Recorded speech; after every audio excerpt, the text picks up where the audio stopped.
Welcome to the third class of Excel training. Hope you're good. Today we are going to learn about drop-down list in Excel. Let's check it. Step 1. Select the column where do you want drop-down. Step 2. Go to Data and Toolbar and select Data Validation. Step 3. Select List and Allow, then select the source cells. Hope you understand. If you have any doubts, please comment. Don't forget to subscribe. Today we are going to learn about drop-down list in Excel. Let's check it.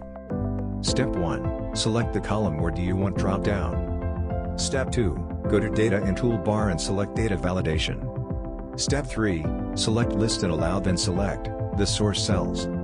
Hope you understand. If you have any doubts, please comment. Don't forget to subscribe.